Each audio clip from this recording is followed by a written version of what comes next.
आता टॉप 9 मध्ये मोठ्या राजकीय बातम्या बघूयात।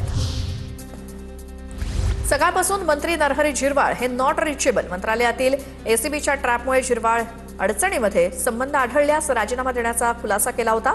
तर झिरवाळांच्या खासगी पियानं पैसे घेण्यास सांगितल्याचं चौकशीत समोर आलं।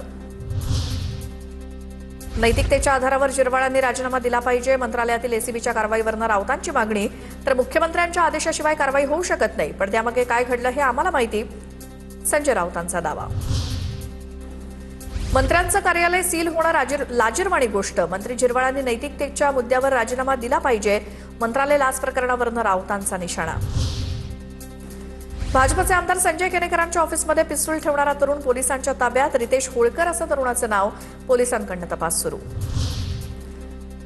मुख्यमंत्री फडणवीसांचा एकाच आठवड्यात दुसऱ्यांदा दिल्ली दौरा। फडणवीसांकडून भाजपचे राष्ट्रीय अध्यक्ष नितीन नवीन यांची भेट।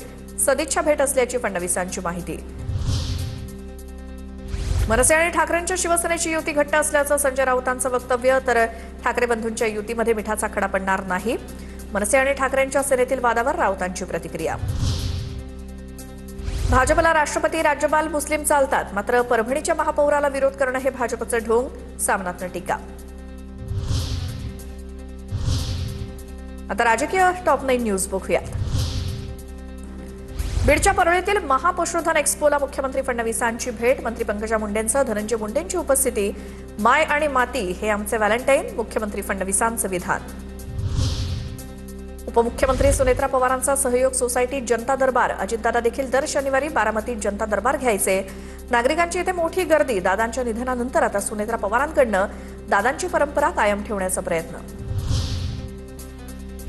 माळेगाव सहकारी साखर कारखान्याच्या चेअरमनपदी सुनेत्रा पवारांचं नाव निश्चित होण्याची शक्यता। 18 तारखेला सुनेत्रा पवारांच्या उपस्थितीत कारखान्याची पहिली बैठक। शरद पवारांना डिस्चार्ज मिळालाय। पवारांवर मागील 5 दिवसांपासून रुबी हॉस्पिटलमध्ये उपचार सुरू होते। पवारांची प्रकृती चांगली, डॉक्टरांची माहिती। विमान दुर्घटनेप्रकरणी अजून डीजीसीएकडून अधिकृत अहवाल आलेला नाही। कोण काय सांगतं, काय बोलतंय याला अर्थ नाही। मुरलीधर मोहोळ यांचा विरोधकांना टोला। अहमदाबाद विमान दुर्घटनेप्रकरणी आपल्या यंत्रणेवरती विश्वास ठेवायचा की बाहेरच्या यंत्रणेवर? केंद्रीय नागरी उड्डाण राज्यमंत्री मुरलीधर मोहोळ यांचा सवाल। मोहोळ यांनी अमेरिकेच्या गुप्तचर यंत्रणेनं केलेला घातपाताचा दावा फेटाळला। कायम एकनाथ शिंदेंवरती टीका करणं योग्य नाही। गणेश नाईकांचा आक्षेप नेमका कोणावरती आहे? नाईकांचा आक्षेप एकनाथ शिंदेंवरती आहे की फडणवीसांवर? मंत्री उदय सामंतांनी उपस्थित केलेल्या प्रश्नावरती भुवया उंचावल्या। सातारा जिल्हा परिषदेतील सत्ता स्थापनेचा सस्पेन्स कायम। सत्ता स्थापनेबाबत भाजपनं कोणतीही भूमिका मांडलेली नाही। साताऱ्यात शिवसेना आणि राष्ट्रवादी एकत्रच। आम्हाला प्लॅन बी ची गरज नाही। सत्ता स्थापनेवरनं मंत्री शंभूराज देसाईंची प्रतिक्रिया। पुण्याच्या शिरूर तालुक्यातील कारेगाव ग्रामपंचायतीसमोर नोटा उधळल्या। ग्रामपंचायतीसमोरील नोटा उधळतानाचा व्हिडिओ व्हायरल। पैसा जिंकला, माणूस हरला असा आरोप करत निवडणूक प्रक्रियेवरती काही सवाल उपस्थित केले गेले होते।